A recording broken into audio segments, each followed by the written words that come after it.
Kita belajar terus dengan banyak negara, terutama belajar kepada negara yang berniat mendominasi dunia seperti Rusia, Amerika, Tiongkok, Turki, Inggris, Perancis, dan Israel. Kita semua tahu sejak awal peradaban manusia modern, bergiliran dunia dikuasai oleh sebuah bangsa atau negara, diawali oleh kerajaan Romawi, kemudian Mongol, kemudian Inggris Raya di abad pertengahan hingga Perang Dunia Kedua. Dan sejak Perang Dunia Kedua hingga saat ini, Amerika masih menjadi pengendalinya. Setidaknya dengan soft power yaitu dolar yang dipakai lebih dari 70% transaksi antar negara di dunia saat ini.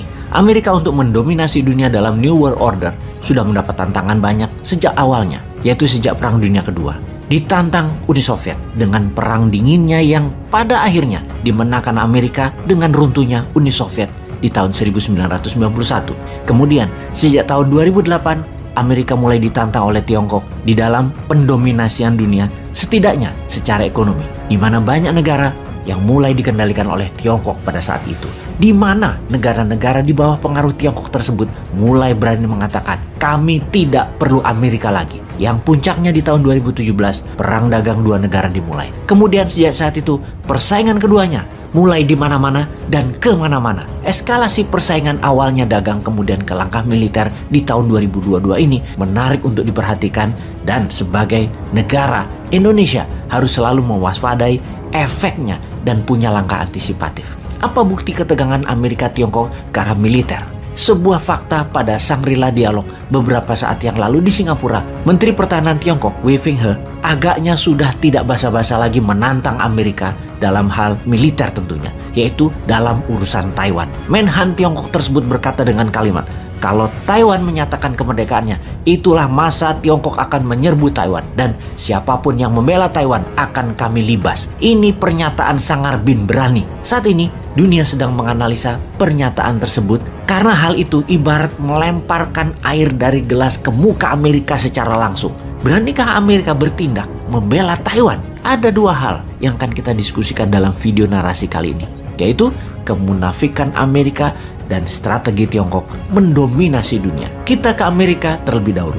Ketika Joe Biden terpilih menjadi presiden Amerika, platform kampanyenya adalah Reviving America atau menghidupkan kembali Amerika, yaitu semangat keamerikaannya dibangun. Dimana kita tahu Amerika punya propaganda sebagai negara yang disebut land of opportunity, land of the brave, land of freedom.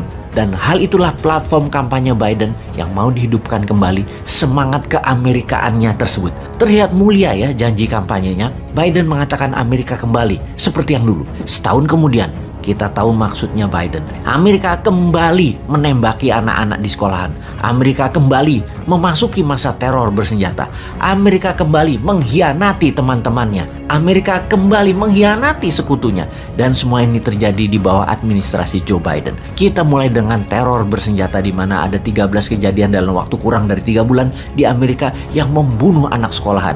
Kejadian di pesta kelulusan, kejadian di kelas, kejadian di ruang makan, kejadian di depan sekolah, juga di tempat umum seperti kafe, tempat yang seharusnya menjadi tempat aman bagi publik, di tempat dikatakan land of freedom, di mana-mana orang dengan senjata ternyata saat ini bisa menembaki orang lain dengan bebas. Itukah yang dimaksud dengan reviving Amerika? Pastinya kita tidak bisa menyalahkan Biden mengenai orang gila atau psikopat, namun kita salahkan Biden urusan senjata yang dengan bebas bisa dimiliki siapapun di dalam negeri Amerika.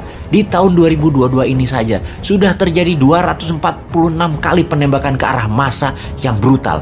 Ingat loh ya, ini masih bulan Juni, alias setiap hari ada penembakan di Amerika saat ini. Dan bagaimana Biden bisa menjelaskan hal ini? Kepala negara macam apa Biden itu? Di dalam negeri Biden lagi dicemooh, sehingga untuk mendapatkan simpati Biden membangun diplomasi ke luar negeri. Ternyata sama saja, Amerika dicampakkan oleh negara-negara tetangganya. Amerika saat ini sedang mengadakan summit atau pertemuan tingkat tinggi, The Summit of Americas, yaitu kelompok negara-negara benua Amerika, OAS, The Organization of American States. OAS terdiri dari 34 negara benua Amerika, mulai dari Kanada hingga selatan Argentina. Ternyata pertemuan tersebut dianggap sebelah mata oleh banyak negara benua Amerika lainnya karena Amerika dianggap egois dan tidak korporatif.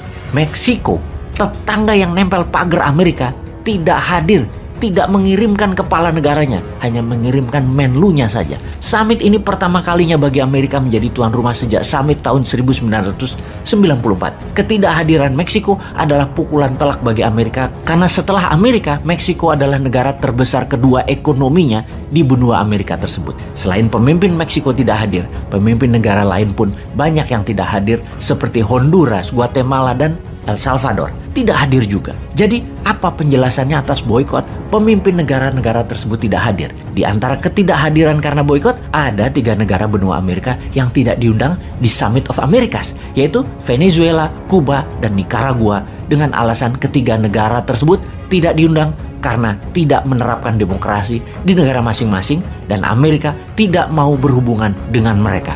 Ketika mengatakan tidak mau berhubungan dengan negara yang tidak demokrasi, Amerika ternyata di hadapan dengan Tiongkok beda. Amerika ciut, tidak bisa apa-apa. Tiongkok bukan negara demokrasi, tapi merupakan mitra dagang terbesar Amerika. Jadi kalau melihat Amerika sok-sokan menekan negara Amerika lainnya yang tidak demokrasi, ya Tiongkok ambil peluang. Tiongkok menjadikan mereka mitra dagang, di mana minyak Venezuela misalnya diambil semua oleh Tiongkok. Di negara-negara yang tidak hadir di Summit of America, baik karena boikot atau tidak diundang, semuanya adalah mitranya Tiongkok, mitra dagang dan bisnisnya Tiongkok, terbesar bahkan. Dengan semua peristiwa tersebut, Biden harus memperbaiki Amerika dalam dan luar negerinya. Namun di luar negeri, tanpa Meksiko yang sudah diambil Tiongkok, kemungkinan kecil Amerika bisa berjaya kembali. Sahabat, inilah masa kita memahami dan mengambil peluang berdaulat, sebuah informasi dan peluang bagi mereka yang paham bernegara.